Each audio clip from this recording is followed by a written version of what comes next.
Hello everyone, कैसे हैं आप सब। हमने पिछले कक्षा में अर्थव्यवस्था के पहले अध्याय की चर्चा की थी। कुछ भाग थे जिनको अलग अलग समझने की कोशिश की थी। आप सभी ने उनको पूरे मनोयोग से देखा होगा और उनको बखूबी समझने की कोशिश की होगी। अपनी पाठ्य पुस्तक के साथ साथ आपने उसमें कुछ महत्वपूर्ण बातों को नोट करने की कोशिश भी की होगी।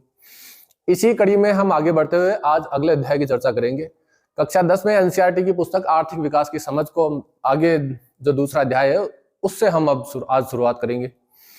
इसी के साथ हम समझने की कोशिश करेंगे इस अध्याय में किन किन बातों पे विशेष बल दिया जाएगा। इस अध्याय में हम समझेंगे कि भारतीय अर्थव्यवस्था को कितने भागों में बांटा गया है, भारतीय अर्थव्यवस्था की अलग अलग जो गतिविधियां हैं उनको किन किन क्षेत्रों में बांट के और अध्ययन करने के हिसाब से भी और अर्थव्यवस्था के आकलन के हिसाब से भी अलग अलग जो विभाजन किए गए हैं अर्थव्यवस्था के, उसको अलग अलग देखने की कोशिश करेंगे। फिर इस अर्थव्यवस्था के जो अलग अलग विभाजित क्षेत्र हैं उनको पढ़ने के बाद हम इसको समराइज करके और इस अर्थव्यवस्था को किस तरीके से देश की जो विकास की गति है उसको प्रभावित करती है हमारी अर्थव्यवस्था, उसको समझने की कोशिश करेंगे। और इसी के साथ साथ हम इस अध्याय में बखूबी आप जिस भी एग्जाम की तैयारी कर रहे हैं उनको समझने के लिए उस स्तर तक इस ज्ञान को ले जाने की कोशिश करेंगे। चाहे तो आपने आरपीएससी की तैयारी कर रहे हैं, आप यूपीएससी की तैयारी कर रहे हैं या फिर कई अन्य स्टेट पीसीएस की तैयारी कर रहे हैं, तो भी ये एनसीईआरटी की पुस्तक है आपके लिए उतनी ही महत्वपूर्ण होने वाली है। अतः आप सब मेरे साथ ध्यान से बने रहिए और इस वीडियो में अंत तक इसको देख के और फिर आप अपना निष्कर्ष निकालें कि हमने इस वीडियो से क्या सीखा। उन महत्वपूर्ण बातों को आप अपने नोटबुक में नोट करते चलिएंगे। आइए शुरू करते हैं।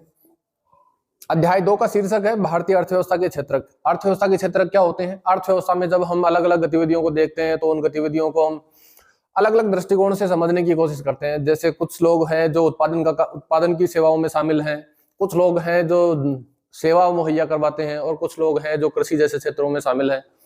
ऐसे अलग अलग क्षेत्रों को समझते हुए हम धीरे धीरे इन बातों को और आगे विस्तार देने की कोशिश करेंगे। शुरुआत में यही कहा गया है, हमारे सामने कुछ उदाहरण दिए गए हैं। इन उदाहरणों को समझने के साथ साथ हम इस बात को समझने की कोशिश करेंगे कि कैसे ये जो सेवाएं हैं ये हमारे अर्थव्यवस्था को प्रभावित करती हैं और इन सेवाओं के साथ साथ हम किस तरीके से अपने जो विकास की गति है उसको आगे बढ़ाते हैं। आपको कुछ चित्र दिखाई दे रहे होंगे। इनमें एक पोस्टमैन है जो चिट्ठी यथास्थान पे पहुंचाने का काम कर रहा है। दूसरे स्थान पे आपको एक कूली दिखाई दे रहा है जो माल ढोने का काम कर रहा है, यात्रियों के सामान को एक स्थान से दूसरे स्थान पे ले जाके उनको गंतव्य तक पहुंचने में मदद करता है। ऐसा व्यक्ति स्टेशनों पे होता है, जैसे रेलवे स्टेशन हो गए, बस स्टैंड हो गए, तो इन पे आपको ऐसे कूलियों को देखने का मौका मिलता है। कूली बोलते हैं इस व्यक्ति को जो माल ढोने का काम करता है। आप देख भी रहे हैं, इसके एक बैग यहाँ ले रखा है रेक ऊपर। इन सब सुविधाओं के साथ में ये यात्रियों को सुविधा मुहैया कराते हैं, बदले में कुछ किराया चार्ज करते हैं। फिर आप एक सर्विस देख रहे हैं जिसमें खेती में कपास की खेती दिखाई दे रही है आपको।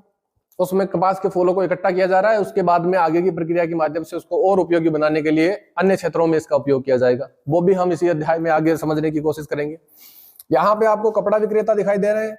ये कपड़ा विक्रेता एक सेवा मुहैया करा रहे हैं। किस सेवा से जुड़े हुए हैं? तो जो उद्योगों में कपड़ा बनता है उसको मार्केट में बेचने का काम कर रहे हैं और ये जो बिक्री कर रहे हैं ये एक सेवा है, या एक तरीके से कहें तो व्यापार के माध्यम से ये गतिविधियां हैं जो आगे बढ़ाई जा रही हैं। फिर आपको दिखाई दे रहे हैं कि कच्ची मिट्टी के माध्यम से ईंटों का सर्जन किया जा रहा है, निर्माण किया जा रहा है। ये कच्ची मिट्टी की ईंटें जो निर्मित हो रही हैं लघु उद्योगों के अंदर आती हैं। ऐसे जो छोटे छोटे उद्योग होते हैं वो लघु उद्योग कहलाते हैं। इन लघु उद्योगों में बहुत सारे जो व्यक्ति हैं वो काम करते हैं। जैसे आपको दिखाई दे रहा है यहाँ पे मिट्टी का जो है गारा तैयार किया जा रहा है और इधर मिट्टी के जो सांचे हैं उनके माध्यम से मिट्टी का निर्माण किया जा रहा है।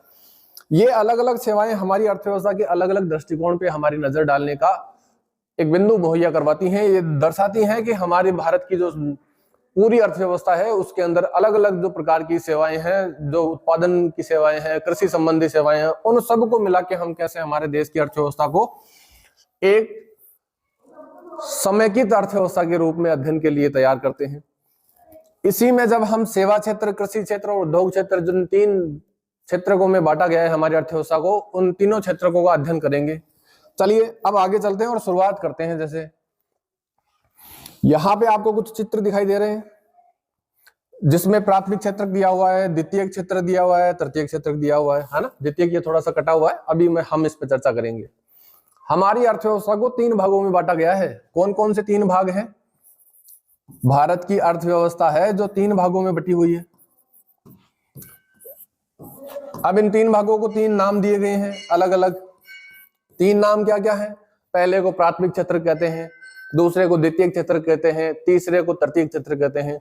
अब इनमें क्या अंतर है, इसको हम आगे पढ़ने की कोशिश करेंगे। आप बस बने रहिए मेरे साथ इस वीडियो में। जैसा कि आपको दिखाई दे रहा है, प्राथमिक क्षेत्र के कुछ चित्र दिखाई दे रहे हैं, जिसमें कुछ फसलों के चिन्ह हैं, कुछ पशुओं के चिन्ह है, कुछ खाद बीज है, कुछ वृक्षों के चिन्ह है। तो इसको देख के आपको सामान्यतः आइडिया तो हो ही गया होगा कि इसके अंदर किसकी बात करेंगे। इसके प्राथमिक क्षेत्र में हम अर्थव्यवस्था की बात करेंगे, कृषि और उससे संबंधित जो सेवाएं हैं उन सब की, या यूं कहें कि कृषि और उसकी सहायक जो क्षेत्र होते हैं उन सबको हम प्राथमिक क्षेत्र में अध्ययन करेंगे। फिर द्वितीय क्षेत्र में आपको कुछ दिखाई दे रहे हैं, जैसे कुछ तस्वीरें हैं, इसमें कुछ कपड़े हैं, कुछ खाद्य वस्तुएं हैं, गाड़ियां हैं या फिर फर्नीचर हैं, ऐसी चीजें। कुल मिला के आपको ऐसा दिखाई दे रहा है कि अलग अलग उद्योगों में बनाई जाने वाली चीजों को दिखाया गया है इसमें। जैसे ऑटोमोबाइल इंडस्ट्री के अंदर गाड़ियों का निर्माण किया जाता है तो गाड़ी का चिन्ह दिखाया गया है। अन्य फैक्ट्रियों में जैसे जूतों का निर्माण किया गया है। फिर कुछ अन्य खाद्य वस्तुएं, जो फूड पैकेट हमें बिस्किट वगैरह ये जो दिखाई देते हैं, ये सब उद्योगों में निर्मित होते हैं। फिर कुछ कपड़ों का चिन्ह दिखाई दे गए हैं, कुछ खाने की वस्तुओं के चिन्ह दिखाई दे गए हैं यहाँ पे। इन सब का उपयोग हम किन के माध्यम से कर पाते हैं, जब उद्योगों में इनका निर्माण होता है तो ये हमारे उपयोग के लिए बाजार में उपलब्ध हो पाते हैं।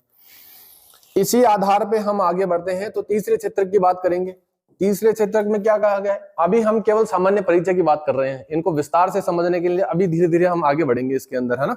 तो इसलिए व्याकुलता ना दिखाएं और थोड़ा पेशेंस रखें और धीरे धीरे इन चीजों को समझने की कोशिश करें। तीसरे क्षेत्र में आपको कुछ दिखाया जा रहा है कि ये ट्रक जो है ये कुछ सामान लोड करके इसको किसी दूसरे स्थान पे ले जा रहा है। दूसरा आपको एक बैंक का सा चिन्ह फोटो दिखाई दे रही है। ये बैंक में हम जो ऋण और पैसे से संबंधित सुविधाओं का उपयोग करते हैं, सेवाओं का उपयोग करते हैं, वो सब बैंकिंग सेवाओं के अंतर्गत है। फिर ये मापतोल कर रहा है एक व्यक्ति। ये मापतोल करने वाला कौन है, ये बनिया है, या जैसे कहते हैं हम व्यापारी जिनको कहते हैं। फिर कुछ कंप्यूटर जैसा फोटो दिखाई दे रहा है। कंप्यूटर जैसा फोटो जो है ये किस सेवा को इंगित करता है, ये इस सेवा को इंगित करता है कि जैसे संचार की सेवाएं हैं वो सभी भी तीसरे क्षेत्र में शामिल होती हैं। अब तीसरे क्षेत्र के अंदर जो सेवाएं शामिल है उन सबको हम सेवा क्षेत्र या सेवा से संबंधित जो गतिविधियां हैं उन सबको शामिल करके हम क्या कहते हैं, इसको सेवा क्षेत्र कहते हैं। अब हम इनको एक एक करके विस्तार से पढ़ने की कोशिश करेंगे। एक एक को देखते हुए हम ये समझने की कोशिश करेंगे कि कैसे ये गतिविधियां जो है इन क्षेत्रों को प्रभावित करते हैं, भारतीय अर्थव्यवस्था को और ज्यादा प्रगतिशील बनाने में योगदान देती है। जैसे हम उदाहरण के लिए पहले ही क्षेत्र की बात करते हैं यहाँ से, तो क्या कहा गया है, प्राथमिक क्षेत्र के अंदर कृषि और उससे संबंधित गतिविधियां शामिल होती हैं, जिसके अंदर जैसे उदाहरण के लिए मान लो कि प्रकृति से हमें जो चीजें सीधे सीधे प्राप्त होती हैं वो सब प्राथमिक क्षेत्र के अंतर्गत आती हैं। जैसे उदाहरण इनके लिए हम शामिल करें, कौन से उदाहरणों को शामिल किया जा सकता है, कृषि है, कृषि से हमें सीधा खाद्यान्न प्राप्त होता है। और उसके अलावा पशुपालन है, पशुओं के लिए जो चारा है ना, उसके माध्यम से पशुओं को चारा खिला के हम उनसे दूध प्राप्त करते हैं, वो दूध भी एक प्राकृतिक उत्पाद है। और इसके अलावा क्या हो सकता है, फसलों के लिए जो सूर्य की रोशनी है या फिर जो ऑक्सीजन है, ये सब चीजें भी हमें प्राकृतिक रूप से प्राप्त होती है, उन्हीं के माध्यम से हम फसलों का उत्पादन कर पाते हैं। इसमें कहा गया है कि जैसे हम खनिज और अयस्कों को जब निकालने की प्रक्रिया होती है उसको तो हम द्वितीय क्षेत्र में शामिल करते हैं। क्यों? क्योंकि वो खनिज उद्योग हो जाता है उस समय। लेकिन यहाँ पे खनिजों का भंडार जब तक प्रकृति में समाया हुआ है तब तक हम उसको प्राथमिक क्षेत्र में शामिल करेंगे। क्यों? क्योंकि वो एक प्रकृति से प्राप्त उत्पाद है। इसीलिए खनिज और अयस्क क्या होते हैं, प्राथमिक क्षेत्र के अंतर्गत शामिल होते हैं। कब तक? जब तक हम उनका निष्कासन या उनको निकालना शुरू नहीं कर देते।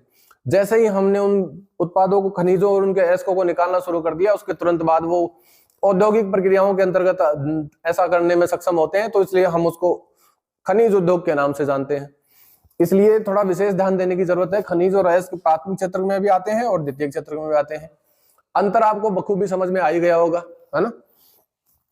प्राथमिक क्षेत्र में क्या क्या शामिल होता है, इसमें कहा गया है जैसे कृषि हमने जैसे अभी पढ़ा, फिर डेयरी के जो उत्पाद हैं, जो डेयरी जो गतिविधियां हैं, डेयरी संबंधी गतिविधियां हैं, उन सबको भी हम प्राथमिक क्षेत्र में शामिल करेंगे। फिर मत्स्य उत्पादन भी हमारे लिए किसमें शामिल होता है, मत्स्य उत्पादन यानी मछलियों का उत्पादन करना, या मछलियों को पाल पोस के उनकी संख्या में वृद्धि करना, और फिर उनको जैसे वो एक निश्चित आकार ग्रहण कर लेती है तो फिर उनको उन पानी से निकाल के बाहर बाजार में बेचना, ये मत्स्य उत्पादन होता है। वनों से प्राप्त होने वाली जो सभी चीजें हैं वे सभी भी हमारे प्राथमिक क्षेत्र में शामिल है। इस प्रकार से आपको बखूबी समझ में आ गया होगा कि प्राथमिक क्षेत्र हमारे अर्थव्यवस्था का एक जो भाग है, उसके अंदर कौन सी चीजों का हम अध्ययन करते हैं। कृषि हो गया, डेयरी हो गया, मत्स्य उत्पादन हो गया और वन हो गए, ये सब चीजें जो है प्राथमिक क्षेत्र में शामिल होती हैं। आपको प्राथमिक क्षेत्र का सामान्य आइडिया हो गया होगा, मैं ये समझता हूं। और इसी के साथ अब हम चलते हैं द्वितीय क्षेत्र के ऊपर। द्वितीय क्षेत्र में क्या कहा गया है? द्वितीय क्षेत्र में जैसे हमने बात करी कि इसमें औद्योगिक गतिविधियां शामिल होती हैं। औद्योगिक कैसे? जब हम प्राथमिक क्षेत्र की चीजों को प्राप्त करते हैं तो सीधी सीधी कई बार बहुत सारी चीजें उपयोग करने लायक नहीं होती, या फिर वो जो सीधा जैसे उपयोग करते हैं उसको और ज्यादा कीमती बनाने के लिए क्या करते हैं, हम औद्योगिक प्रक्रियाओं या गतिविधियों के माध्यम से हम उसको और किफायती रूप देने की कोशिश करते हैं, यानी उसका रूप परिवर्तन करते हैं। फॉर एग्जाम्पल हम एक लेते हैं, जैसे औद्योगिक क्षेत्र के अंदर हम जब गेहूं लेके आते हैं प्राथमिक क्षेत्र से, कृषि से या किसान से जब गेहूं खरीदते हैं, उस गेहूं का हम आटा बनाते हैं। किस माध्यम से? किसी भी मिल में ले जाते हैं, उसको गेहूं को पिसाया जाता है, फिर उसका आटा तैयार किया जाता है। उस आटे का औद्योगिक गतिविधियों के माध्यम से अन्य उत्पादों के अंदर रूपांतरण किया जाता है। जैसे उदाहरण के लिए बिस्किट, है ना, बिस्किट हो गया, ब्रेड हो गया, ऐसे बहुत सारे उत्पाद जो आपको आटे से निर्मित होते हैं और वो बाजार में पैक्ड फूड के रूप में मिलते हैं, यानी पैकेट के रूप में उपलब्ध होते हैं। जैसे बिस्किट का पैकेट हम बाजार से खरीदते हैं तो क्या वो सीधा सीधा फैक्ट्री से बिस्किट बन के आया था क्या? नहीं, उससे पहले हमने उनको बहुत सारी अन्य चीजों का मिश्रण किया उसमें। जैसे हमने गेहूं का आटा उपयोग किया, हमने गन्ने से प्राप्त होने वाले चीनी का उपयोग किया, हमने अन्य जो पौष्टिक एनर्जेटिक जो तत्व होते हैं उन सबको मिक्स किया उसके अंदर, फिर उसके बाद में बिस्किट का पैकेट जो तैयार किए गए हैं। इन गतिविधियों के माध्यम से हमें पता चलता है कि प्राथमिक क्षेत्र की चीजों को विनिर्माण गतिविधियों का उपयोग करते हुए रूप परिवर्तन करते हैं तो उसको द्वितीय क्षेत्र की गतिविधियां कहा जाता है। इसी कारण जब हम चीजों का विनिर्माण करते हैं तो हम औद्योगिक प्रक्रियाओं को अपनाते हैं। उन औद्योगिक प्रक्रियाओं के कारण ही इस द्वितीय क्षेत्र को क्या कहते हैं? औद्योगिक क्षेत्र भी कहा जाता है। अब आपको बखूबी समझ में आ गया होगा कि दूसरा क्षेत्र जो है हमारी औद्योगिक गतिविधियों से संबंधित है, यानी इसके अंदर हम सभी प्रकार की औद्योगिक गतिविधियां आयोजित करते हैं या उनका निष्पादन करते हैं। और इसको थोड़ा विस्तार से समझने की कोशिश करें तो हमारे सामने एक और उदाहरण पेश किया गया है यहाँ पे। क्या उदाहरण है? जैसे मान लो हमें प्रकृति से मिट्टी प्राप्त होती है, अगर मिट्टी की क्वालिटी थोड़ी सी अच्छी है और उसको अगर हम ईंट जैसे उत्पाद बनाने में काम में ले सकते हैं तो फिर हम क्या करते हैं, जमीन से मिट्टी खोदते हैं, मिट्टी को हम कुछ गतिविधियां कुछ प्रक्रियाओं के माध्यम से प्रोसेस करके और उसको ईंट बनाने के लिए तैयार करते हैं, है ना, जिसको गारा बोलते हैं। गारा तैयार करते हैं, ईंट का कच्चा माल जो होता है उसको गारा बोलते हैं, और गारे के उपयोग से हम सांचे का जो ढक्कन बनाया जाता है उस ढक्कन के अंदर इस गारे को भरते हैं और उसके माध्यम से उसकी कुछ नॉर्मल सामान्य सी गतिविधियां हैं जिनके माध्यम से हम उसको ईंट का रूप देते हैं। कच्ची ईंटें तैयार करके हम उनको फिर आग में पकाते हैं, उसके बाद में उनसे हम मकान बनाते हैं, है ना, घर बनाते हैं। उस घर बनाने की जो प्रक्रिया है उसके लिए जो ईंटें प्राप्त हुई है हमें, सबसे पहले हमने मिट्टी ली, मिट्टी को प्रोसेस करके हमने क्या बनाया, उसका गारा बनाया, गारा बना के उससे कच्ची ईंटें बनाई। कच्ची ईंटें बनाने के बाद में हमने उसको आग से पकाया, आग से पकाने के बाद में हमने उसका क्या किया, मकान निर्माण में उपयोग किया। तो इस प्रकार से आपको समझ में आ रहा होगा कि कैसे हम प्राथमिक उत्पादों को रूपांतरित करके और द्वितीय क्षेत्र की गतिविधियों के माध्यम से अन्य उत्पादों के रूप में बदलते हैं। तो इसी से आपको ये समझ में भी आ गया होगा कि दूसरे क्षेत्र को औद्योगिक क्षेत्र क्यों कहा जाता है, क्योंकि हम प्राथमिक उत्पादों को रूपांतरित करते हैं द्वितीय क्षेत्र की औद्योगिक गतिविधियों के माध्यम से और अन्य उपयोग के लिए उन वस्तुओं का उत्पादन करते हैं। तो अब दो क्षेत्र हमें समझने के बाद अब हम आगे बढ़ेंगे तीसरे क्षेत्र के ऊपर। पहले और दूसरे क्षेत्र को विकास के लिए तीसरे क्षेत्र की सेवा, जिसको नाम दिया गया है, उस सेवा क्षेत्र के माध्यम से ही उन पहले और दूसरे क्षेत्र का भी विकास टिका हुआ है। या यूं कहें कि इन तीसरे क्षेत्र की गतिविधियों के बिना पहला और दूसरा क्षेत्र विकास नहीं कर सकता, तो भी अतिशयोक्ति नहीं होगी। कैसे? कहा गया है कि तीसरा जो क्षेत्र है वो उसको नाम क्या दिया गया है, सेवा क्षेत्र दिया गया है। अब सेवा के अंदर क्या होगा, जैसे बैंकिंग सेवा है, संचार सेवा है, परिवहन सेवा है ना, या डाक सेवा है, ये सब चीजें जो है तीसरे क्षेत्र में आती हैं। तीसरे क्षेत्र में, जिसको तृतीय क्षेत्र कहते हैं या फिर सेवा क्षेत्र कहते हैं। हमें पता है कि कृषि करने के लिए जो संसाधन चाहिए, जैसे ट्रैक्टर हो गया, अन्य जो थ्रेसर जैसी जो इक्विपमेंट होते हैं कृषि के अंदर उपयोग किए जाने वाले, उन सबका निर्माण उद्योगों के माध्यम से होता है। अब औद्योगिक क्षेत्र नहीं होगा तो कृषि के उपयोग के लिए जो उपकरण जो चाहिए वो तैयार नहीं होंगे।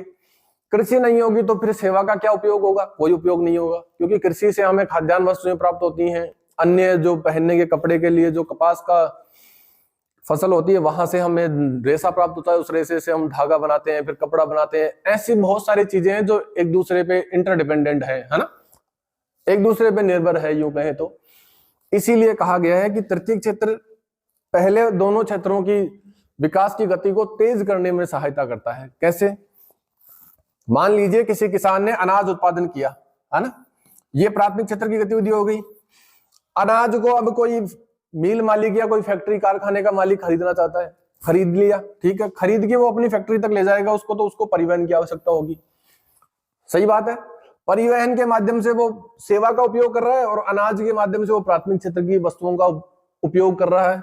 अब ये ले जाएगा कारखाने में, कारखाने में ले जाके अनाज का या तो आटा तैयार कर देगा, उसको पैकेट में तैयार करके और फिर मार्केट में उपलब्ध करवा देगा, या फिर उससे अन्य उत्पाद जैसे बिस्किट हो गया या अन्य कोई खाने की चीजें हैं उन सब का उपयोग निर्माण करके और फिर उनको पैकेट में तैयार करके फिर मार्केट में बेच देगा।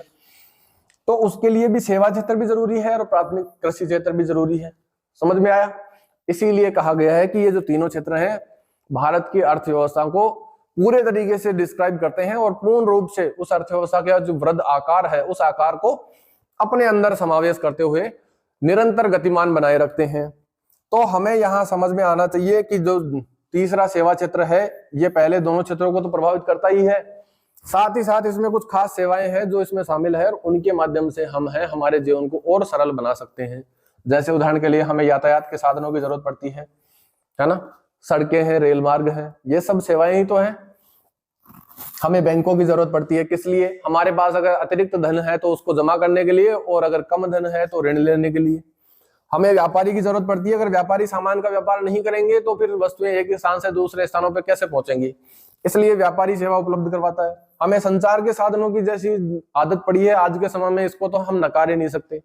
आप जिन माध्यमों से इस क्लास का उपयोग कर पा रहे हैं, देख पा रहे हैं, वो भी संचार के माध्यमों का विस्तार होने से ही संभव हुआ है। आप जो ये डिजिटल रूप से कक्षा का लाभ उठा पा रहे हैं, ये सब संचार सुविधाओं के विस्तार का ही परिणाम है।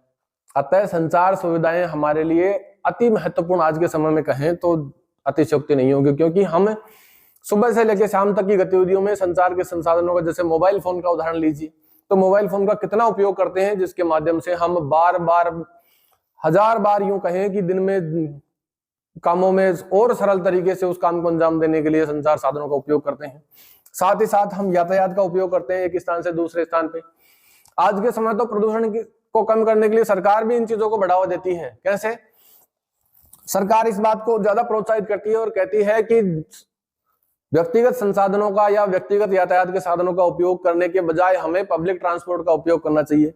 पब्लिक ट्रांसपोर्ट बोले तो जिनमें हम किराया देके बैठ के जाते हैं और वापस आते हैं अपने घर, जब भी हम किसी काम के लिए बाहर जाते हैं। तो इस पब्लिक ट्रांसपोर्ट का उपयोग करने से कई फायदे हैं, इसलिए सरकार इनको प्रोत्साहित करती है। ये यातायात जो सेवा है कि इसका उपयोग हमें सामूहिक रूप से करना चाहिए, क्योंकि अगर एक वाहन में 20 लोगों के बैठने की क्षमता है तो उन 20 लोगों को एक ही बस ले जाए, बजाय इसके कि अलग 20 लोग अलग अलग 20 वाहन लेके जाएं तो उससे ज्यादा प्रदूषण होगा। जबकि एक ही बस चलेगी तो उससे कम प्रदूषण होगा और कम समय में लोगों को अपने काम को करने में सहूलियत भी मिलेगी। इसी कारण सरकारें भी इन चीजों को आगे बढ़ावा दे रही है ताकि प्रदूषण कम किया जा सके और जो ग्लोबल वार्मिंग है उसके लिए भी हमारे ये लाभदायक होगा। इस प्रकार हम सेवा, कृषि और औद्योगिक क्षेत्रों की हमने बात की, आपको बखूबी समझ में आया होगा। इस पार्ट की हम आगे चर्चा अगली क्लास में करेंगे, तब तक आप इन चीजों को बखूबी समझें, किताब को एक बार पढ़ें, उसके बाद इस क्लास का उपयोग करें।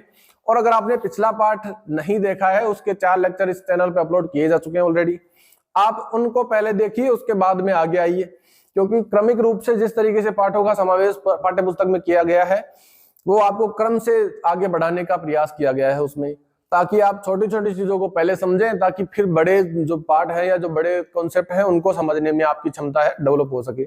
इसी के साथ आज के लिए बस इतना ही। आगे हम निरंतर इन क्लासों के माध्यम से जुड़े रहेंगे। आप अपने दोस्तों के साथ भी इस चैनल को शेयर कीजिए, इस वीडियो को ज्यादा से ज्यादा लोगों को लाभ उठाने के लिए प्रोत्साहित कीजिए, ताकि मुझे और बेहतर काम करने के लिए प्रेरणा मिल सके।